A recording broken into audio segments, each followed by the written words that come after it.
truth and reconciliation.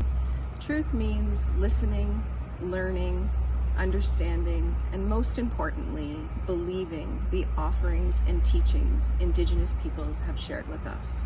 And reconciliation means action. It means taking action in our communities. And at Family and Children's Services of Guelph and Wellington, we are engaging in policy changes and relationship building circles with Indigenous leaders. This is part of the next steps towards truth and reconciliation in our community. As we observe the National Day for Truth and Reconciliation, it is important to take responsibility. The Catholic Children's Aid Society of Hamilton acknowledges the harm that the agency, as part of the child welfare system, has caused Indigenous children, youth, and families.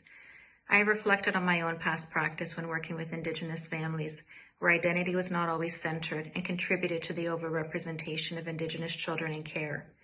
We must learn from the past to ensure that harms are not perpetuated, and as an agency, we are committed to meaningful action where Indigenous identity and knowledge is centered, continuing to establish relationships built on mutual respect, trust, and accountability, continuing to learn, reflect, listen, and be open to feedback, to practice differently, continuing our agency equity work. On September 30th, all CCSH staff will be participating in a learning and reflection activity about their personal commitment to the Truth and Reconciliation Commission's calls to action, what they personally have been doing, and their commitment moving forward. Hi, this is Jennifer Moore with Dufferin Child and Family Services.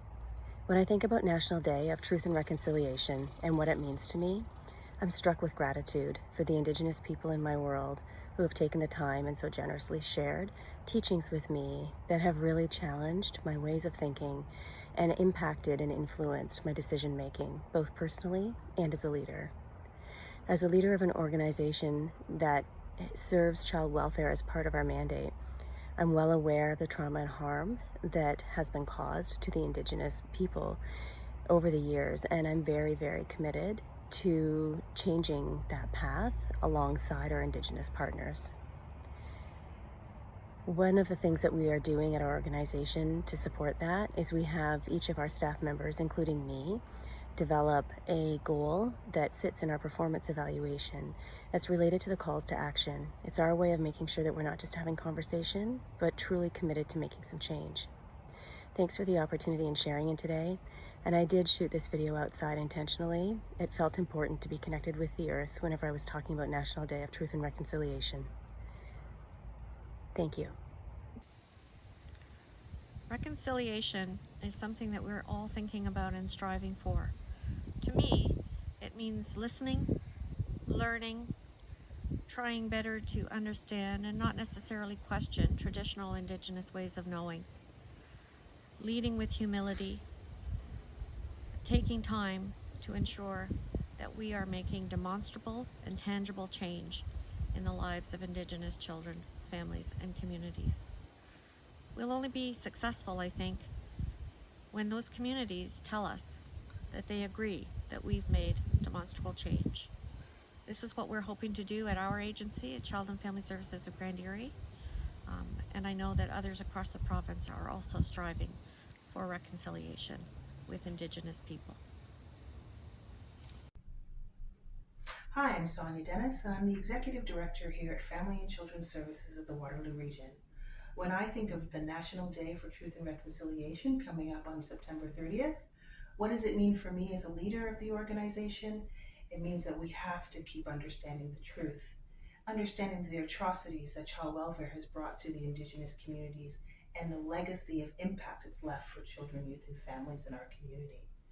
When I think of this day, I think of how we need to be grounded in moving forward the calls to action commitments. How do we understand the federal legislation, and how do we work forward with our community? We fall forward and backwards every day, but we're committed to trying and changing, listening and being grounded to the voices of Indigenous children, youth, and families in this community.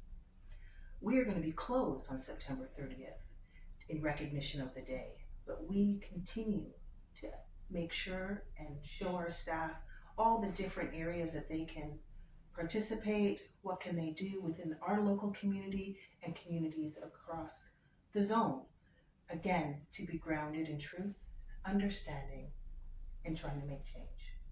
Thank you. I'm joining you in front of our white pine, planted at our St. Catherine's office with our Indigenous partners as a symbol of unity. As we mark the National Day, we take time to reflect on the meaning of truth and reconciliation and how it affects all of the days that follow. At Facts Niagara, our commitment to reconciliation includes truth-telling, mutual respect, learning and unlearning, advocating and being allies with our Indigenous peoples and partners, and coming together in unity to see children, youth, and families thrive. As Justice Sinclair has said, we owe it to each other to build a Canada based on our shared future, a future of healing and trust. On September 30th, you'll find us out in the community. At walks to commemorate. At our local city halls. At our friendship centers. Supporting Indigenous children, youth, and families. On September 30th, you'll find us together.